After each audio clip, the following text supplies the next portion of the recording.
Salam salimna bihaqi Ahmad minallah aminallah.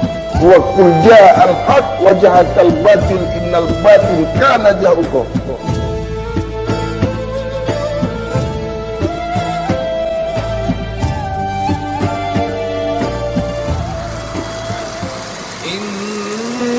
Innallaha yuhibbut tawwabina wa yuhibbul mutatahhirin.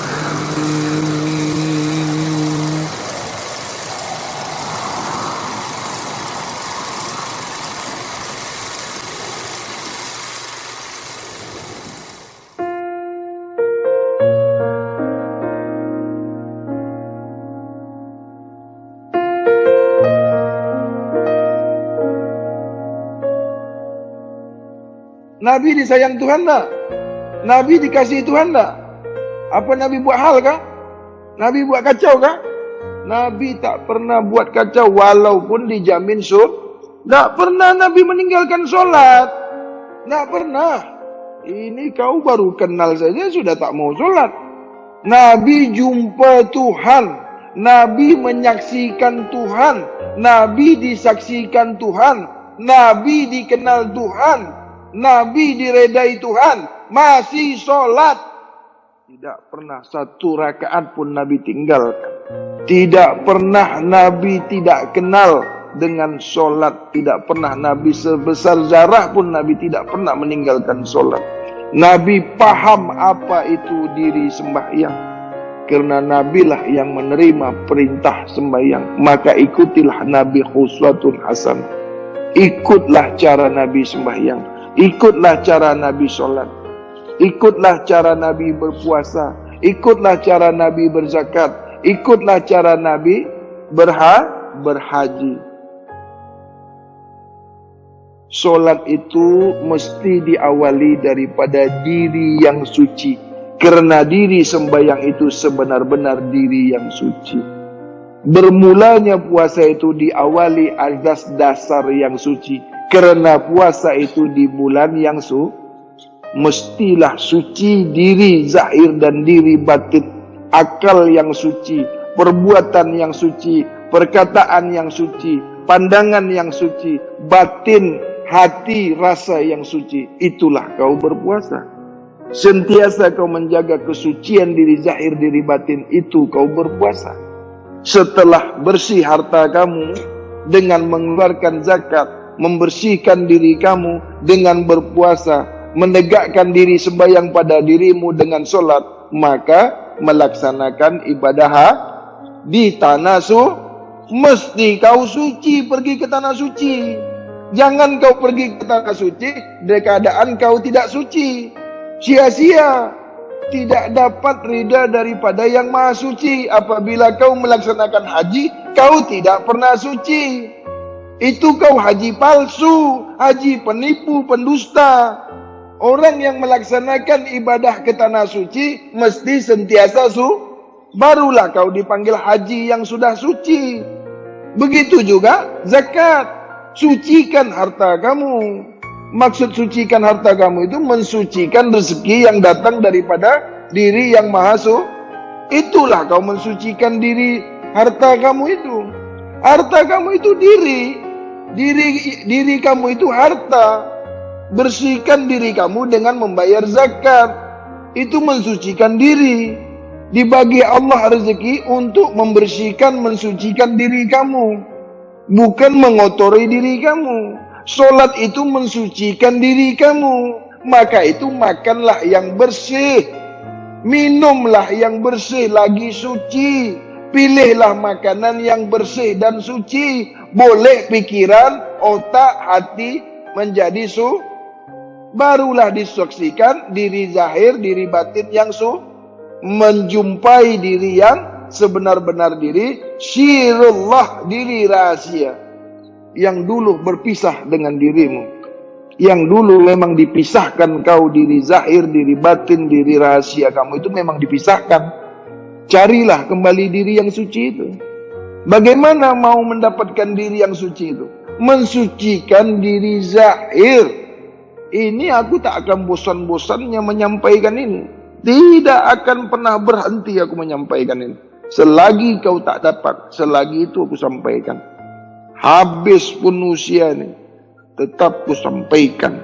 Karena tidak ada orang yang mau menyampaikan bab kesucian ini. Sedikit sekali orang menyampaikan ilmu kesucian ini karena ditakut-takuti, difitnah, dikeji, dicaci, dimaki, disesat-sesatkan, disalah-salahkan orang yang membawa bab kesucian ini. Karena langka, karena tidak pernah didengar, tidak pernah diketahui, nggak pernah. Bab apa ini bab suci ini? Tak boleh makan ini, tak boleh makan itu. Apanya yang tak boleh? Kalau kau boleh makan, makan. Apa yang boleh masuk ke perut kau itu makan. Makan saja selagi kau boleh menanggungkannya. Buatlah apa yang boleh kau buat selagi badan kau boleh menanggungnya. Nanti kalau dah tak boleh menanggungnya lagi, kalau dah mati, kemana perginya itu? Jadi innalillah wa innalillahi ilaihi raji'un itu tak pakailah sudah. Itulah kerana tak pandai memilih makan sehingga mati, rosak, sakit. Apa-apa yang kau makan yang tak baik itu menjadi penyakit di badan kamu. Makan yang kotor itu menjadi penyakit. Bau busuk di badan kamu itu. Kalau kau makan yang berbau busuk, menjadi penyakit di tubuh kamu. Itu kerana kebodohan, kerana kejahilan. Tapi sudah dibagi tahu, tak mau tahu juga. Kan sudah ada orang yang bagi tahu. Sudah datang yang bagi tahu, tapi tak mau tahu juga.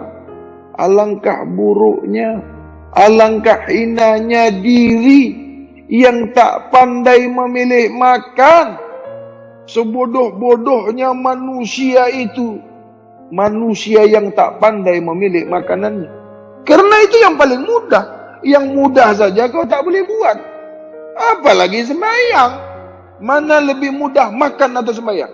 Makan saja kau tak pandai. Lagi sembahyang, lagi nak kenal Tuhan pula. Makanan yang baik dengan yang buruk saja kau tak boleh kenal. Apalagi nak kenal Tuhan. Kalau kau pandai memilih makanan yang buruk dengan yang baik, insya Allah kau pandai mengenal diri. Insya Allah kau pandai mengawal diri. Insya Allah kau berjumpa dengan dirimu sendiri. Tetapi kalau kau tak boleh memilih makan yang buruk dengan yang baik, bagaimana lagi kau mau mengenal dirimu? Mengenal makanan yang baik dengan yang buruk saja kau dah tak boleh. Jauh-jauh sangat nak mengenal diri. Makanan saja kau tak boleh kenal. Tak tahu kau mana makanan yang bagus, mana makanan yang buruk. Makanan yang merusak dirimu dengan makanan yang boleh memelihara dirimu, kau tak tahu. Nak kenal diri? Tak payahlah. Dah black out dah tu. Dah blacklist dah. Disqualification. Pasal apa? Makan saja kau bodoh. Nak lanjut lagi berilmu. Nak berlanjut lagi mengenal diri. Mengenal makan saja kau tak pandai dah. Itu makanya di bab Mutiara Ma'rifatullah ini, di kajian Nur Mutiara Ma'rifatullah, wajib mengenal makan. Mesti tahu pemakanan, mesti kenal pemakanan, mesti boleh memilih makanan. Baru boleh mengenal diri. Sesiapa yang nak mengenali dirinya, kenali apa yang itu. Bukan susah. Kau tak masuk qualified. Tak masuk. Kalau makan saja kau sudah gagal. Kalah dengan hewan. Hewan tu pandai pilih makan tu. Coba ulat tu kau spray tu daun tu. Mau tak dia makan? Ulat kalau spray dengan pestisida, dia mau makan tak? Kau makan semuanya.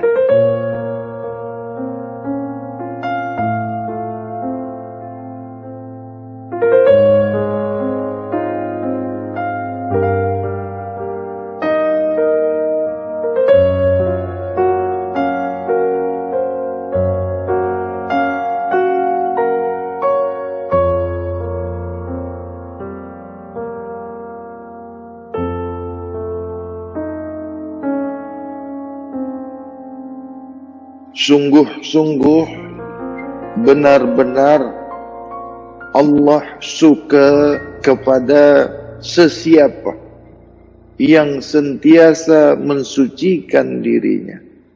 Sungguh-sungguh benar-benar Tuhanmu kenal kepada dirimu yang apabila dirimu sentiasa mensucikan dirimu.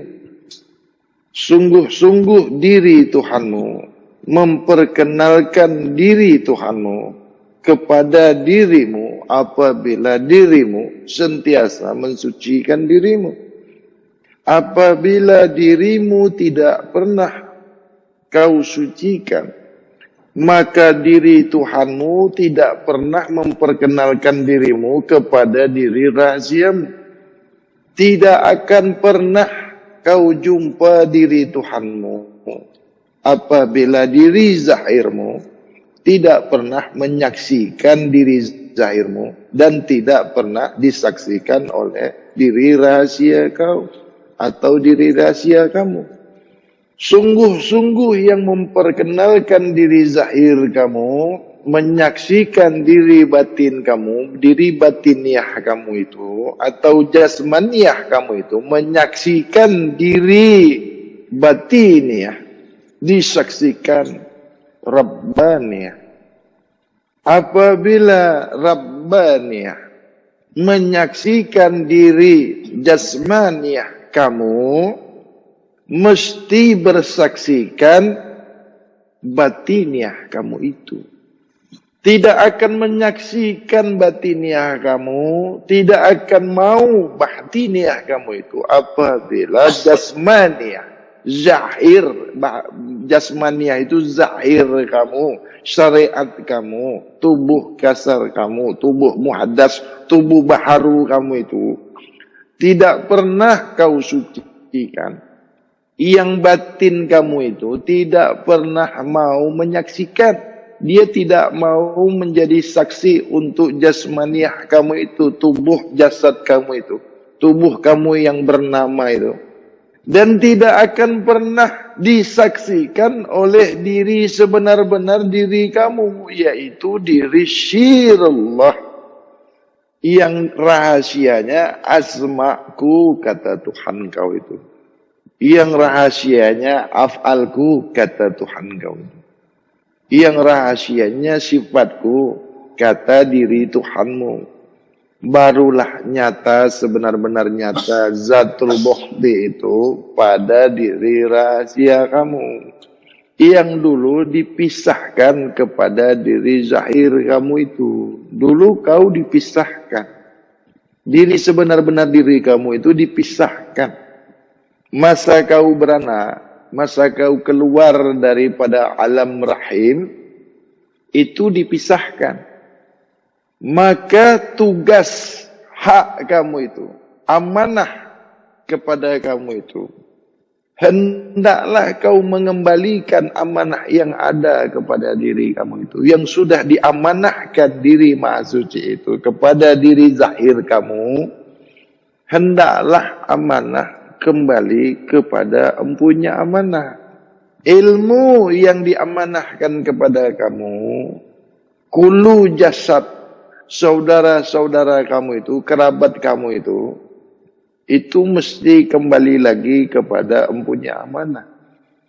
Keluarga kamu itu yang diamanahkan diri Maha Suci itu mesti dikembalikan kembali kepada empunya amanah. Apa amanah yang dibagi kepada engkau pemegang amanah itu? Kau ini pemegang amanah. Tugas yang dibagi diri Maha Suci itu, kembalikan lagi amanah itu sebagaimana sedia kala. Yang amanah nih suci kepada dirimu itu. Jadi diri sebenar-benar diri kamu itu amanah diri yang Maha Suci.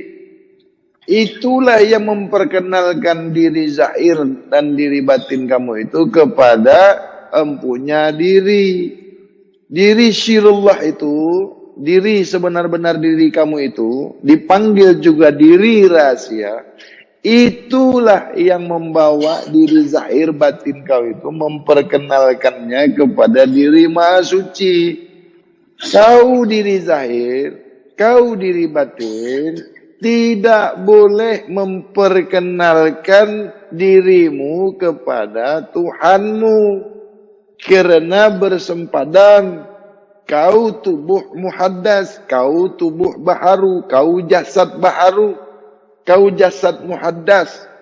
Dipanggilnya Adam, kau tiada daya dan upaya. Itulah kau tak boleh mengenal diri Tuhanmu. Tak akan boleh.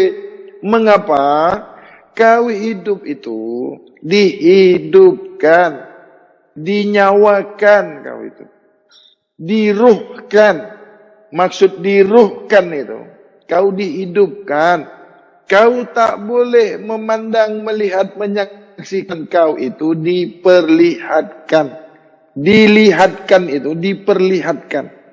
Jadi kau tak pernah melihat. Kau itu tak boleh mendengar. Wahai diri jasad, wahai diri jasmaniah atau diri jasmani. Diri jasmani itu diri syariat, diri nyata yang dinyatakan. Dipanggil diri syariat. Kenyataan diri zahir itu kenyataannya diri batiniah, diri lahiriah, sama itu. Jadi yang nyata di perbuatan zahir itu perbuatan batiniah itu yang nyata kepada diri zahir, zahiriah. Zahiriah itu jasmaniah. Mana jasmaniah itu yang nampak, yang nyata. Yang beraf'al itu zahir. Yang beraf'al itu muhaddas. Kenapa dikatakan tubuh jasmani ini beraf'al? Kerana dia bernama. Tidak akan bernama dia. Berasma. Nak pakai bahasa Arab juga. Kau nak kucakapkan bahasa Arab? Susah kau faham. Maksud berasma itu bernama. Kau nak pakai bahasa Arab kan nak pakai bahasa Melayu? Nak pakai bahasa Arab? Asma itu bunyi Arab. Af'al itu bunyi Arab. Bahasa ilmu. Kenapa bernama? Kenapa bernama jasad ni? Kerana beraf'al. Ya, tengok. Pakai ke Arab. Kerana dia berbuat. Kenapa dia bernama? Dia berbuat. Ada geraknya. Tiap-tiap yang bergerak. Tiap-tiap yang zahir. Tiap-tiap yang ada, zahir itu kan bahasa Melayu juga, boleh paham lah tu ya. Tiap-tiap yang zahir, tiap-tiap yang kelihatan ni, tiap-tiap yang nyata tu kelihatan, mesti dia bernama, mesti bernama. Zahir, nyata, wujud, ada, pasti bernama. Ada, pasti bernama. Pasti boleh disebut. Kalau ada sesuatu yang ada mesti dia bernama. Pasti bernama. Kerana kelihatan, kerana dia nampak. Faham ni? Ya.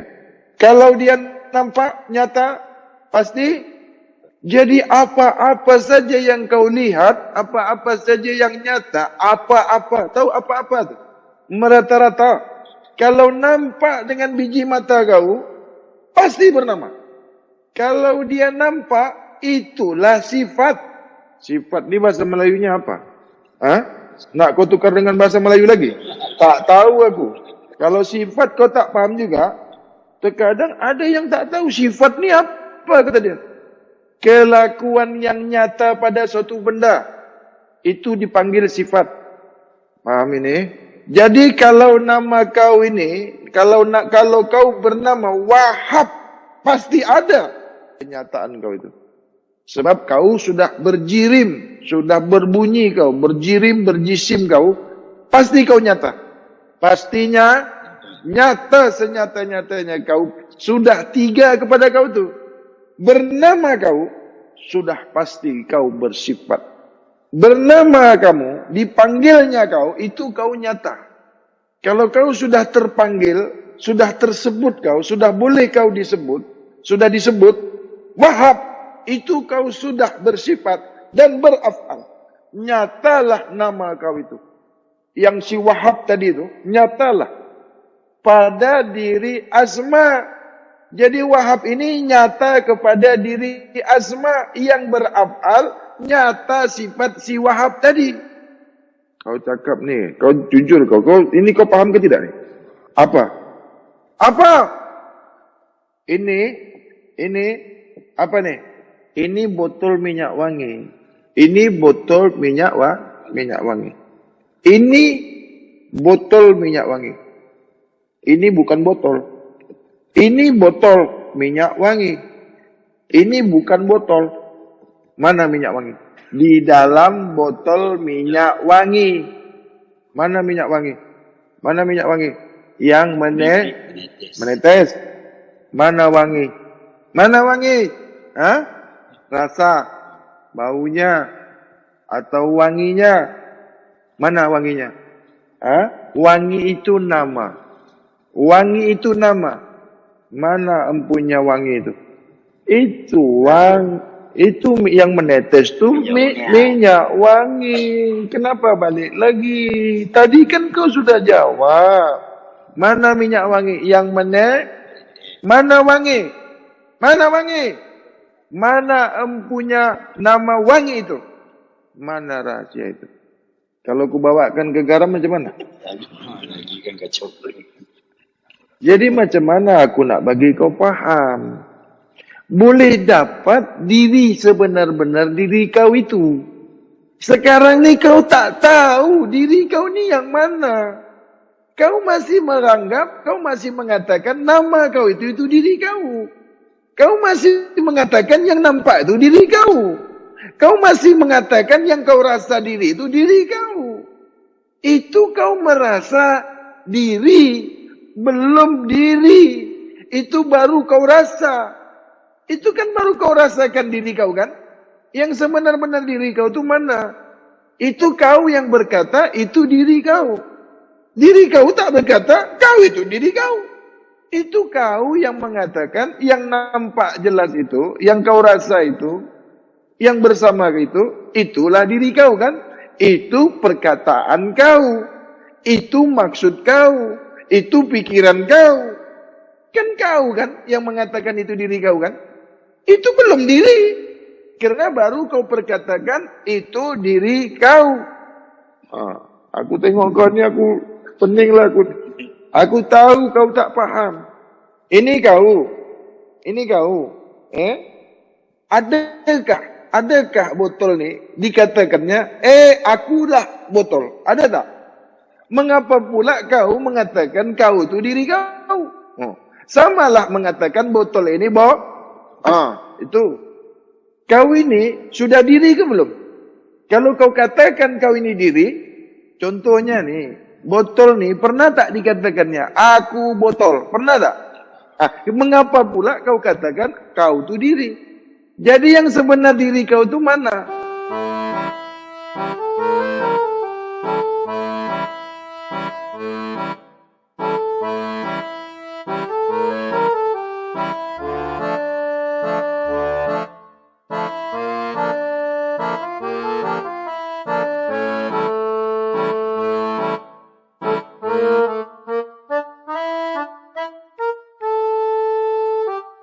Kita tidak boleh menurut selain Allah, Rasul, Kitabullah, ya, Kitab Al-Quran ataupun Al-Quran.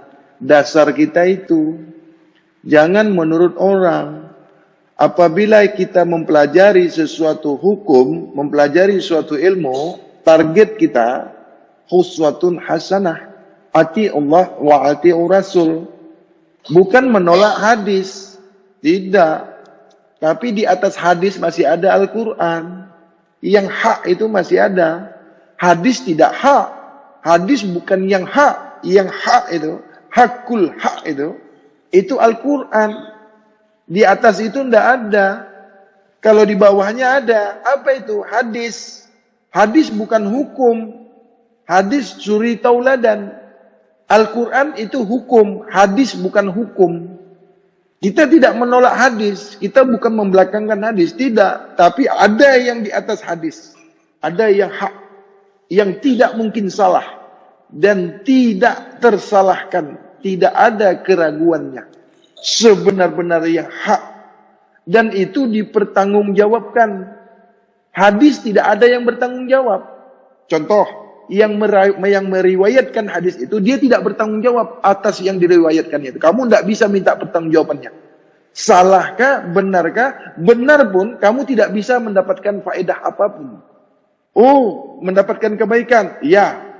Tapi kalau salah, kamu juga tidak bisa menuntut yang merawikan hadis itu. Kalau Al-Quran, hak. Tiada lagi keraguan sebesar zarah pun di dalamnya. Boleh pakai hadis? Boleh. Itu berpulang masing-masing. Saya tidak melarang kamu memakai hadis. Tidak boleh dilarang. Itu masing-masing. Ya. Apakah saya menolak hadis? Tidak. Lah sholat itu kan hadis. Bagaimana kita mau sholat kalau kita tidak lihat hadis? Bagaimana kita mau menyelenggarakan jenazah kalau kita tidak lihat hadis? Bagaimana kita mau berpuasa kalau kita tidak mengikuti hadis? Bagaimana kita melaksanakan haji kalau tidak melihat hadis? Kalau tidak mengikuti hadis? Hadis kan? Iya. Hadis itu menerangkan Al-Quran. Hadis itu menterjemahkan Al-Quran. Hadis itu menterjemahkan perbuatan Nabi kita, Rasulullah. Catatan perbuatan Nabi. Tapi belum pasti benar. Karena manusia yang bikin. Kalau Al-Quran, 100% bukan bikinan manusia. Bukan diriwayatkan manusia. Bukan perbuatan manusia. Bukan tulisan manusia. Yang sebenar-benar Al-Quran ya. Bukan kitab Al-Quran. Itu buatan manusia. Yang saya katakan Al-Quran ya. Bukan kitab Al-Quran. Bukan tulisan Al-Quran. Bukan suara Al-Quran. Bukan huruf Al-Quran. Itu tulisan. Yang kamu baca itu kitab Al-Quran. Yang kamu baca itu ayat Al-Quran. Huruf Al-Quran yang kau baca itu. Ya, surah yang kau baca itu surah. Bukan Al-Quran yang kau baca itu. Karena Al-Quran sebenar-benar Al-Quran itu dia tidak berhuruf, tidak bersuara, tidak berjirim, tidak berjisim karena kalamullah. Kalamullah itu bukan berbahasa Arab, bukan berbahasa manusia dan tidak boleh ditafsirkan. Yang boleh kau tafsirkan itu kitabullah, kitab Al-Quran, ayat Al-Quran, tulisan Al-Quran, huruf Al-Quran, surah Al-Quran, bunyi Al-Quran, itu boleh kau tafsirkan. Al-Quran tidak mampu sesiapapun yang menafsirkannya kecuali Tuhan sendiri. Termasuk yang berbicara itu. Tidak mampu menafsirkan Al-Quran yang sebenar-benar Al-Quran itu. Lalu bagaimana? Boleh diketahui? Boleh.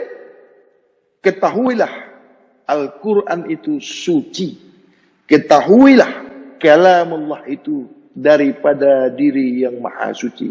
Ketahuilah solat itu suci.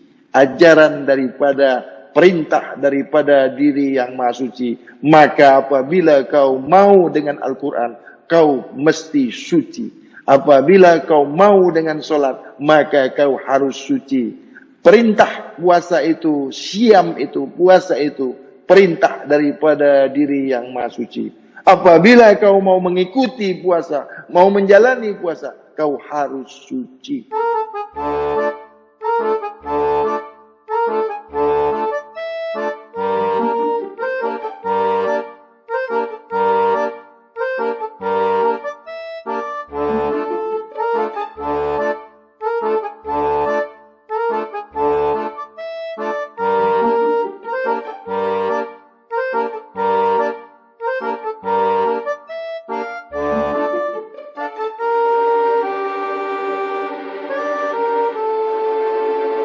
Oh, tidak beda.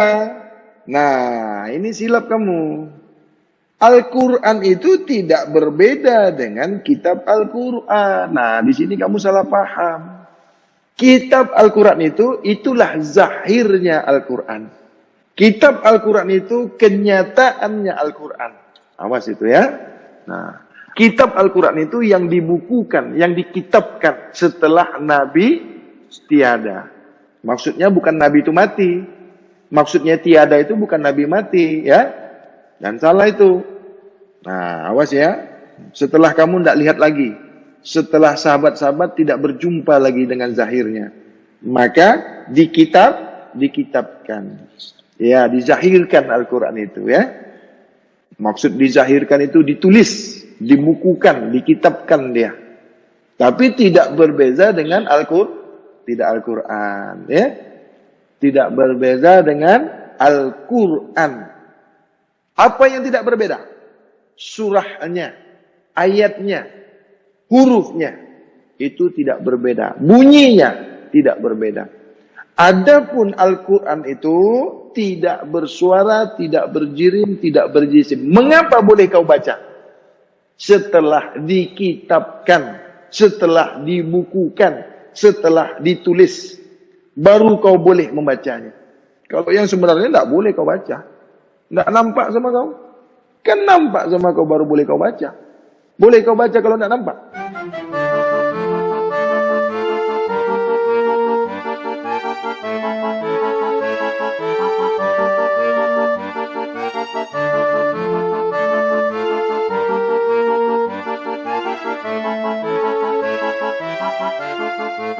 Tapi kalau syirik tidak boleh, Pak. Jahil tak jahil, bodoh tidak boleh, tetap kena. Syirik ya. Ya, syirik tidak memandang kebodohan. Itu makanya memang tidak boleh syirik. Sebab tidak diampunkan. Membunuh manusia saja, Pak, itu diampunkan. Mencuri diampunkan itu, dimaafkan. Mencuri, menipu itu diampunkan. Kalau syirik tidak.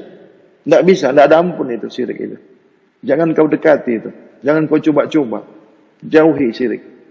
Sebab sudah dikatakan, sudah disampaikan, tak ada ampunnya. Tidak ada kata maaf untuk syirik itu. Apalagi syirik jali ya Pak. Syirik yang nyata. Bapak sudah tahu itu menduakan Tuhan. Bapak buat juga. Wah, itu parah sekali Pak. Itu matinya jadi kodok nanti. Siapa contoh syirik yang nyata itu? Itu Bang Firaun. Tak kenal? Bang Aun. Ah iya, Firaun. Kalau anti Tuhan bukan syirik, Pak. Ateis bukan syirik. Itu diampunkan itu ateis. Ateis bukan syirik. Salah itu. Itu diampunkan. Oh, ateis masih diampunkan, Pak. Syirik. Kafir jindik. Wah, itu bahaya, Pak. Syirik, kafir jindik. Fasik masih diampunkan. Munafik masih diampunkan, Pak. Fasik, syirik, itu berbeda jauh sekali itu. Kafir jindik, wah, hum fiha khalidun. Kafir jindik itu menjadikan dirinya itu Tuhan. Syirik menduakan keadaan Tuhan. Dari mulai asma, af'al, sifat, zat diduakannya. Menduakan diri saja sudah syirik, Pak. Bapak kan satu. Kalau Bapak duakan, masuk syirik dia. Kamu itu satu. Kalau kamu duakan, itu masuk syirik dia. Apalagi Tuhan yang kamu duakan. Kamu satu atau dua? Kalau kamu duakan, dia perginya ke syirik itu. Tuhan kasih kau satu, kau duakan pula. Untuk awal, untuk pemula, di keluarga besar Nur Mutiara Ma'rifatullah ini, pemula ya, tahu pemula? Dasar, awal, itu mensucikan diri dulu. Karena berzikir itu, mengingati diri Tuhan. Untuk mengingat diri Tuhan, ketahui dulu diri Tuhan itu maha suci. Mengingat Tuhan, ya, ketahui dulu, pahami dulu, kenal dulu bahwasanya Tuhan itu maha suci. Jadi kalau kau mau ingat Tuhan, kamu mesti suci. Kamu yakin tidak Tuhan itu maha suci? Kalau kamu mau ingat Tuhan, boleh dalam keadaan kotor. Ya, sucikan dulu. Itu makanya susah sekali ya, sesiapa yang ingin bergabung, mau masuk di bab kesucian ini, tidak mampu. Karena dia tidak mau suci. Jadi tertolak di Nur Mutiara Ma'rifatullah ini. Sesiapa saja yang tidak mau suci, itu tidak diterima di keluarga besar Nur Mutiara Ma'rifatullah. Kamu nggak boleh apa-apa apabila kamu itu tidak suci. Langsung tertolak. Karena apa? Syahadat itu mensucikan. Islam itu suci. Bersih. Bersih itu sebagian dari iman. Yang sebagiannya lagi suci. Syahadat itu suci. Salat, ya harus suci kamu. Tidak suci. Berwudu itu kan bersuci. Nah, baca kitab suci, ya harus suci. Puasa di bulan suci, ya kamu ya harus suci. Pergi menunaikan ibadah ke tanah suci, tidak suci, harus su. Nah itu dasarnya. Jadi batal semua apa yang kamu mau lakukan, apa yang kamu mau pelajari. Kamu tahu tidak Tuhan itu maha suci? Kalau kamu minta ilmu Tuhan itu, kamu mau dapat rahmat hidayah Tuhan yang maha suci itu, bagaimana kalau kamu tidak suci? Bisa dapat tidak? Gugur. Saya herannya di syariat, di tarekat, di hakikat, di makrifat ilmu-ilmu yang di luar sana, saya tidak menghina, tidak menyalahkan. Kenapa bisa mendapatkan ilmu Allah? Kalian tahu tidak Tuhan itu maha suci? Habis ilmu Tuhan itu kotor. Bagaimana boleh kau dapatkan ilmu dari Tuhan? Bagaimana boleh kau dapatkan ilmu daripada Allah kalau kau tak suci? Logikanya bagaimana? Masuk akal tak? Kamu mau tak sama yang kotor? Tuhan? Kalau Tuhan tak suka, boleh dapat ilmunya. Yang mau kau minta ilmunya itu tak suka sama kamu. Yang mau kamu ambil ilmunya itu tak suka sama kamu. Boleh dapat? Cukup jelas ya? Cukup logika ya? Cukup diterima akal ya? Ya? Di bab kesucian, nur mutiara ma'rifatullah, cahaya mutiara mengenal diri Allah, tidak dibenarkan apabila kau tidak suci. Tidak boleh masuk kau apabila kau tidak mau suci. Tidak bisa. Bukan tempatnya. Kau salah tempat. Tidak bisa. Tetapi kalau di syariat, di tarekat, yang mana-mana itu boleh, bebas di sana. Mau dapat, mau enggak, itu terserah kamu. Di nur mutiara ma'rifatullah, kau mesti disaksikan. Dan kau sebagai saksi yang disaksikan. Dan kau pasti menyaksikan. Karena kau suci. Boleh diri yang maha suci itu menyaksikan yang kotor? Jangan lagi Tuhan ya. Kamu saja itu tidak mau sama yang kotor. Tahu arti maha suci? Makna maha suci itu tahu? Paham makna maha suci? Apa arti maha suci? Apa itu maha suci? Iya, definisinya apa? Apa itu? Maha suci apa itu artinya? Apa itu maha suci? Apa itu maha suci? Nggak tahu kan? Kamu tahu nggak apa itu maha suci?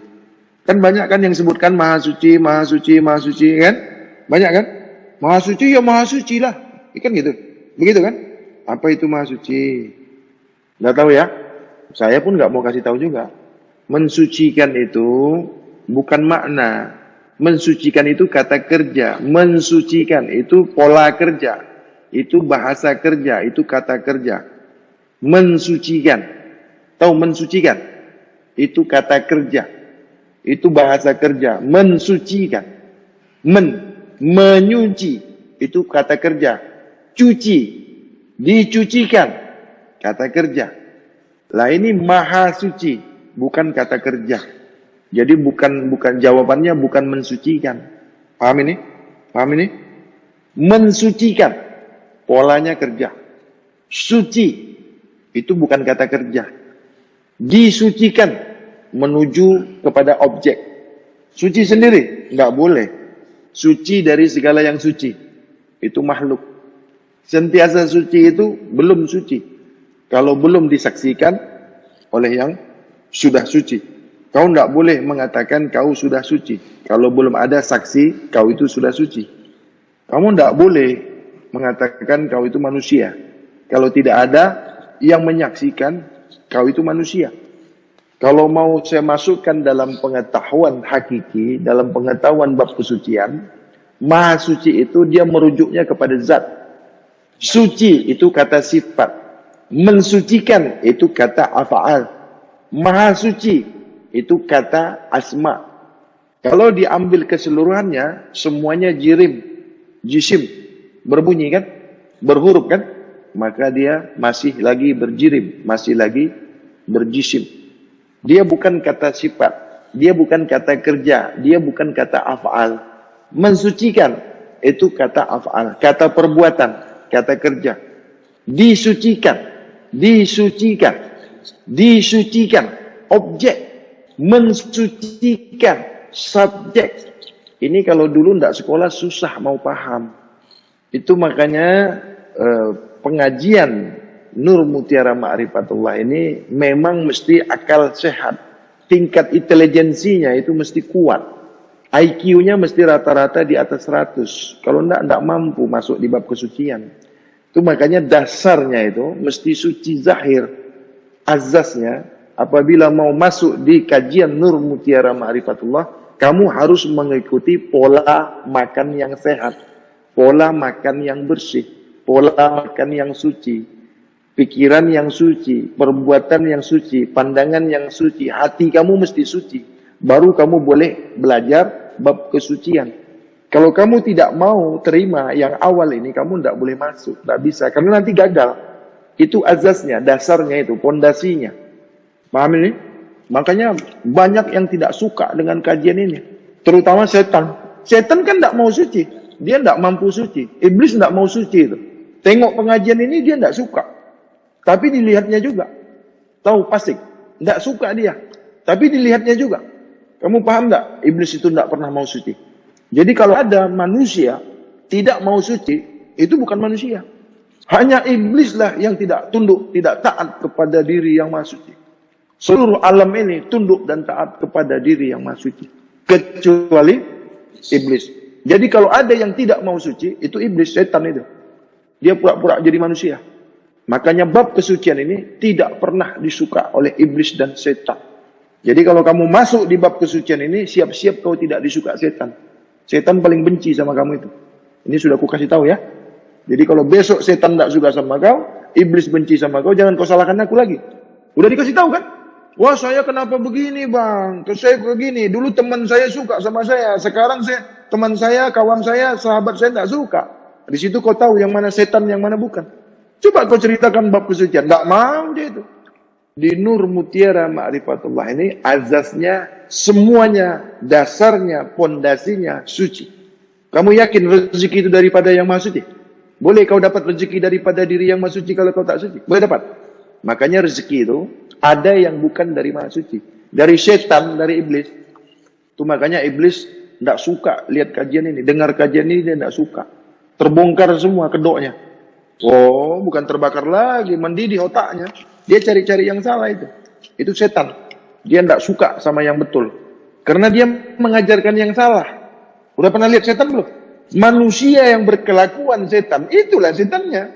Manusia berhati setan, berpikiran setan, ya, itulah setannya. Itu yang dikatakan setan yang nyata. Lihat cara makannya. Itu semua dimakannya itu. Kan udah saya kasih tahu kan? Kalau manusia nggak semua dimakannya, Pak. Dia makan yang baik-baik aja itu. Itu tandanya manusia. Setan itu ada tandanya, manusia juga ada tandanya, Pak. Jadi Bapak kalau mau lihat tanda-tanda setan itu, tanda-tanda iblis itu, dia makan nggak pakai aturan itu. Waktu dia makan, otaknya nggak ada, akalnya nggak beserta akalnya, sama dengan hewan. Ya, manusia kalau dia makan, dia tidak basuh dulu, ya, makanannya tidak diolahnya dulu, tidak dimasaknya dulu, itu bukan manusia. Tapi dia tidak pernah mau jujur, sudah dilihatnya begitu, dia tidak berani bilang, wah kau ini bukan manusia, itu tidak berani dia ngomong. Karena dia pun sama juga, dia pun setan juga. Setan sama setan mesti akur itu. Dia sesuai dia kalau setan sama setan. Setan itu tidak sesuai dengan manusia, karena dia tugas dia itu, ya, kelakuan dia, perbuatan dia itu memang menyesatkan manusia. Yang baik pun disesatkannya juga, yang baik pun dikatakannya salah. Itu sifat setan, sifat iblis itu. Dia melihat yang baik, dikatakannya salah, yang salah dikatakannya benar. Kalau mau tahu tentang setan, bagaimana cara mendeteksinya, macam mana cara mengetahuinya? Lihat pola makannya. Karena Nabi itu sebagai khusatun hasanah. Contoh suri tauladan yang baik itu Nabi kita, Rasulullah Sallallahu Alaihi, contoh yang terbaik, tidak ada lagi di atasnya. Setan, karena iblis itu sudah diperintahkan, dia tidak mau, tidak taat dia. Apalagi disuruh yang baik, dia tidak tahu membedakan yang baik sama yang tak baik, yang buruk sama yang baik itu dia tidak bisa bedakan, yang hak dengan yang batil itu dia tidak bisa bedakan. Karena dia makan yang kotor. Setan itu suka makan yang kotor, jin itu makanan yang kotor. Diciptakan jin, setan, iblis itu untuk memakan makanan yang kotor, makan tai. Di bumi ini banyak kotoran, banyak tai. Itu makanan dia itu. Jadi kalau ada manusia makan tai, makan kotoran, makan najis, itu bukan manusia. Bentuknya bentuk manusia, rupanya rupa manusia, namanya nama manusia. Sebenarnya bukan manusia, maka tertipulah manusia yang palsu juga, yang tertipu. Manusia yang palsu juga, yang tertipu itu yang bukan manusia juga. Yang menipunya pun juga bukan manusia juga itu. Sebenar-benar manusia itu tidak bisa ditipu, tidak bisa binasa. Bagaimana dia dikenal Tuhan? Mampu kau membinasakannya? Mampu kau menipunya? Ya silakan. Oh kena, itu sudah izin Allah. Berarti kau salah. Salah kau, binasa kau. Siapapun kau. Allah tidak pernah berpihak kepada yang batil. Allah tidak pernah suka kepada yang batil. Allah tidak pernah suka dengan yang maksiat. Dengan kekejian Allah tidak pernah suka. Nah apabila kita bicarakan begini, dia tidak suka itu. Kamu kan tidak pernah jumpa guru yang palsu kan? Saya banyak. Bagaimana tahu yang palsu? Karena tahu yang asli. Kenapa kau tidak tahu yang asli? Karena kau yang palsu. Yang palsu yang tidak pernah tahu yang asli lah. Yang asli yang tahu yang palsu. Yang benar kan tahu yang benar. Melihat yang salah itu kan dari yang benar. Bagaimana kau mau salahkan kalau kau tidak tahu yang benar? Apa makanya apabila kau melihat yang salah, maka bantulah dia. Tolong dia, ajarkan dia yang benar. Bukan kau salahkan lagi. Menghancurkan yang batil itu bukan dengan yang batil. Dengan yang hak. Makanya apabila kau dikeji, jangan kau berbalik mengkeji. Sama kau sama dia. Yang jahat itu kan dekat dengan yang jahat. Itu makanya orang yang dalam bab kesucian, yang mengamalkan ilmu kesucian, kau tidak mampu membinasakan. Tidak mampu. Apabila kau keji, maka kekejian itu akan balik lagi kepadamu.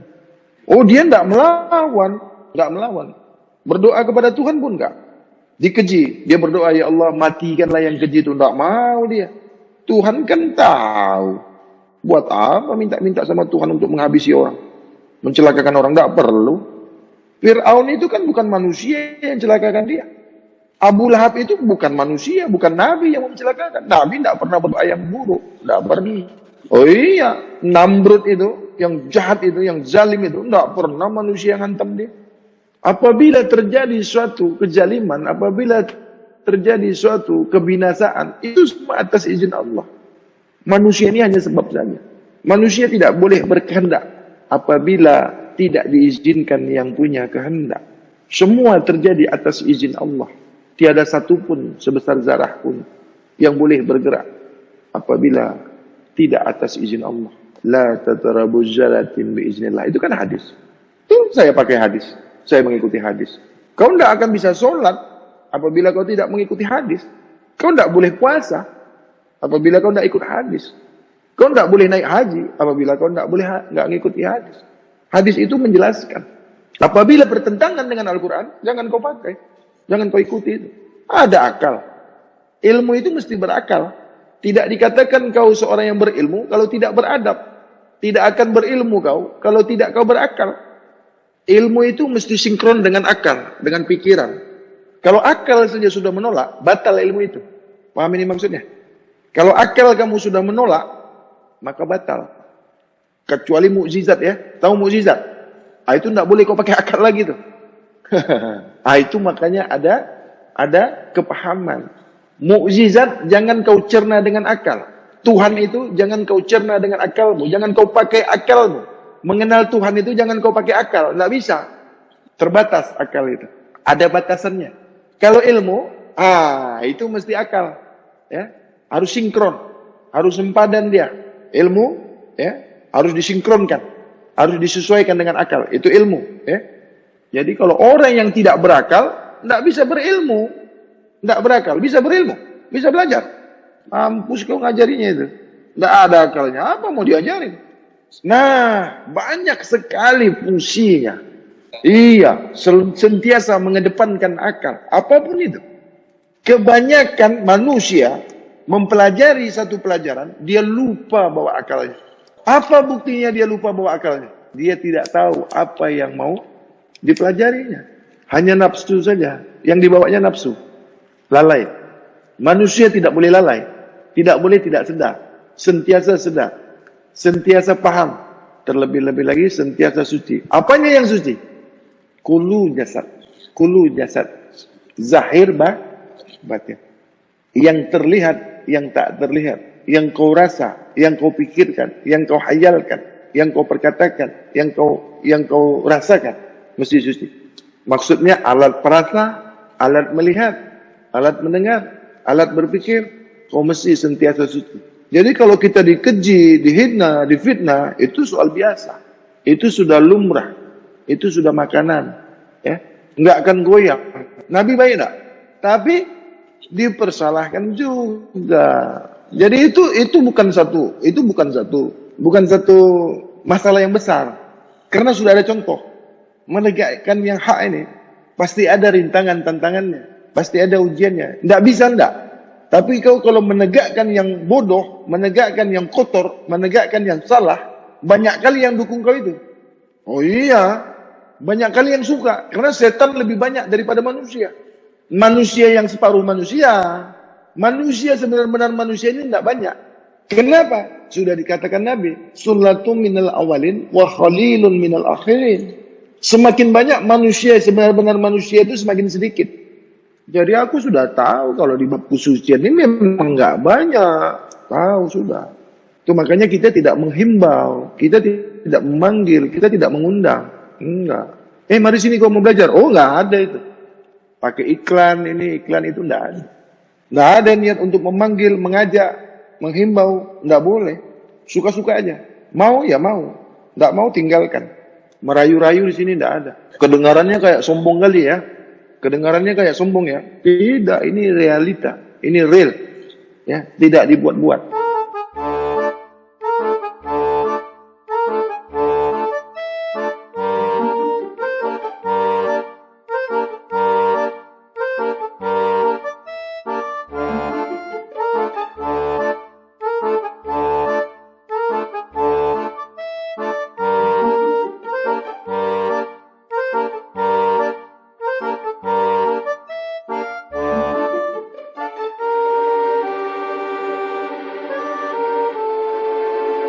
Tiada salah murid, tiada celaka murid, tiada binasa murid, melainkan gurunya dulu yang celaka, melainkan gurunya dulu yang binasa, melainkan gurunya dulu yang sesat. Sesatnya guru, sesat murid. Bodoh guru, bodoh murid. Itu makanya kalau mau jadi guru jangan bodoh. Pastikan dulu pandai, pastikan dulu dia tidak sesat.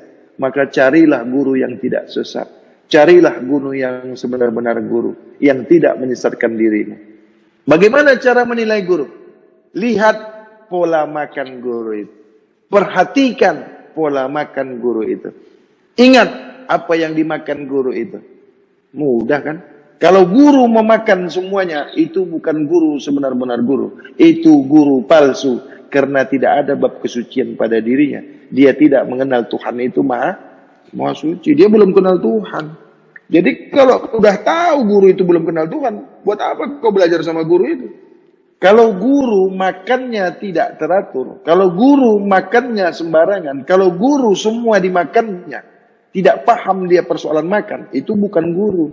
Guru wajib memegang teguh bab kesucian, ilmu kesucian. Harus ada. Kenapa?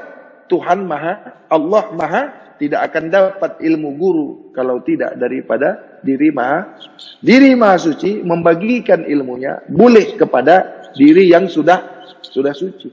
Pegang itu, ingat itu. Kau pun tidak akan dapat ilmu yang diajarkan oleh guru yang sudah sebenar-benar guru kalau kau tidak mau suci. Habis umur kau pun tidak akan pernah kau paham karena kau tidak suci. Yang diajarkan guru ini kan ilmu suci. Kalau kau tak suci tak akan dapat kau. Malah kau tertolak. Mau muntah kau tidak suka kau sama guru kau itu. Karena kau kotor.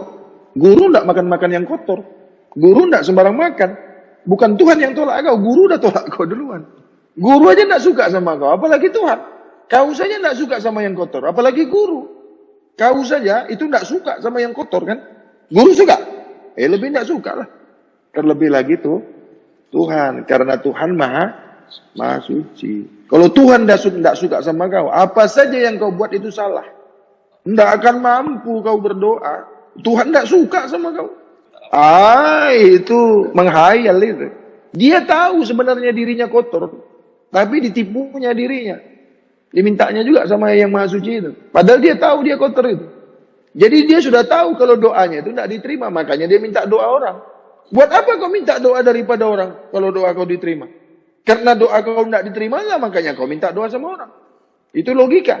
Mau kau minta doa sama orang, kalau doa kau sudah diterima Tuhan? Mau? Itu bodoh.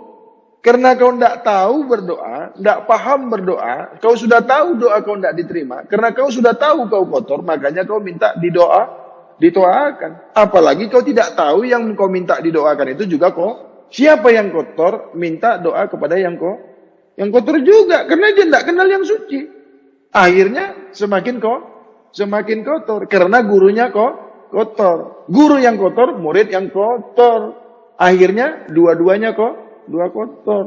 Kalau kau jumpa guru yang bodoh, dikasih bodoh kau. Bagaimana cara lihat guru yang kotor itu? Lihat aja makanannya. Otaknya pasti kotor itu. Sel-sel otaknya itu pasti kotor karena memasukkan ke dalam perutnya yang darahnya juga menjadi kotor. Jadi tidak bisa bohong. Tidak bisa kau bohong. Sudah ada rumusnya. Orang syariat, ilmu syariat tidak pernah menjangkau. Tidak pernah sampai, tidak pernah kenal kepada Tuhan. Tidak pernah itu. Tarekat mencari-cari Tuhan, memanggil-manggil Tuhan. Seterusnya, mati di jalan. Hakikat, pura-pura tahu Tuhan. Menipu Tuhan, pura-pura tahu Tuhan. Makrifat, kata dia kenal Tuhan. Tapi tidak dikenal Tuhan. Karena itu bukan ilmu. Syariat, tarekat, hakikat, makrifat bukan ilmu. Itu kaedah. Itu tatanan cara. Itu makanya orang makrifat dengar video ini, tengok video ini, mendidih kali otaknya itu. Kau asik sendiri aja katanya. Bukan asik sendiri, kau orang makrifat. Tapi kau belum dikenal Tuhan. Kau saja yang mengatakan kau dikenal. Itu namanya sok kenal. Sok akrab itu. Kata dia kenal tuh. Iya. Tuhan kenal kau enggak? Enggak bisa jawab dia. Marah dia tuh. Orang yang pura-pura kenal Tuhan, ya, Tuhan kenal kau nak? Oh, mendidih otaknya itu. Karena memang betul-betul dia tak kenal, tak suka dia. Karena otaknya isinya tai, kotoran, najis, tahu? Karena makan yang kotor, makan yang najis. Itu makanya di bab syariat dia tidak pernah mau membaguskan makanannya. Tarekat, bapak orang tarekat dulu kan? Ada enggak mengajarkan makanan yang bersih? Ada 40 hari. Habis itu antem lagi semuanya kan? Nah, di situ bedanya, Pak. Nggak ada larangan lagi. Di bab kesucian, sampai jatuh langit itu, kau tidak dibenarkan memasukkan ke dalam perutmu itu, yang kotor, yang najis, yang haram.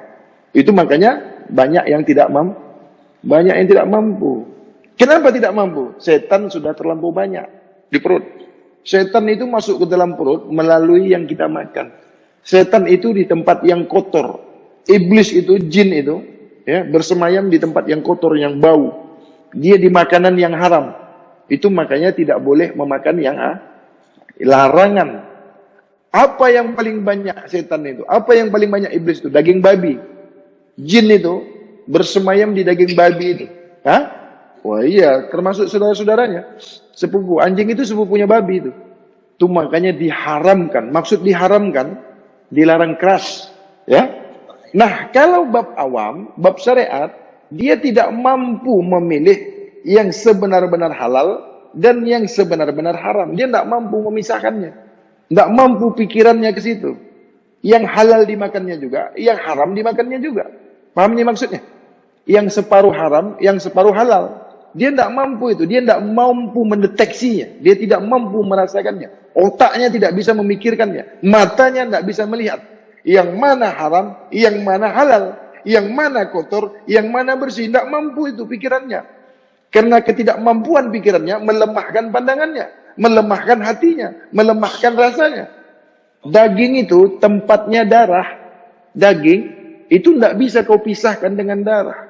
Daging, ya, kalau disebut daging, ada darah di situ. Tidak bisa kau pisahkan itu. Paham ini? Nah ini kalau di bab syariat, di bab awam, ini nggak bisa diterimanya, nggak mampu dia menerimanya ini. Akalnya itu nggak masuk, karena suka makan tai. Yang saya katakan darah, tapi masuk di otaknya, dia bilang saya mengatakan daging itu haram. Padahal yang saya katakan darah, tapi yang masuk di otaknya daging saya katakan haram, karena setan itu membisikkan di otaknya, di pikirannya, di telinganya itu. Itu yang dibilangnya itu daging yang haram, kata setan. Cek video saya semua.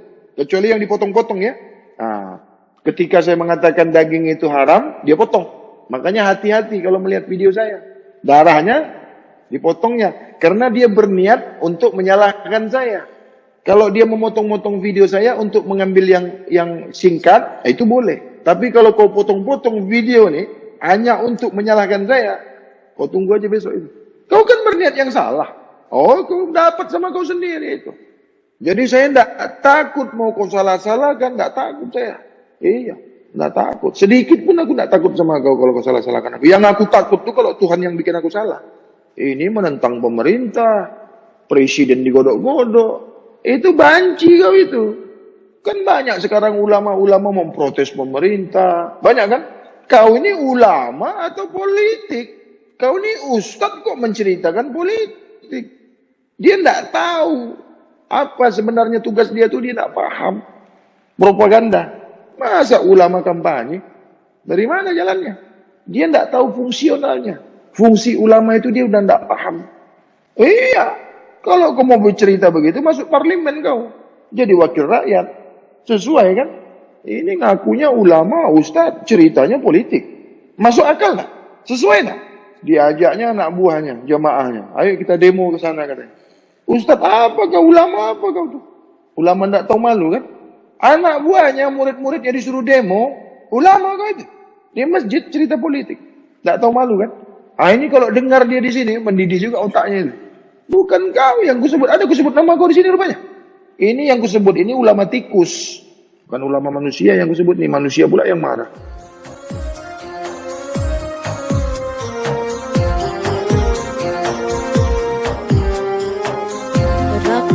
عيناي شوقا ولطيبة ذرفت عشقا فأتيت إلى حبيبي فاهدى يا قلب ورفقا سلم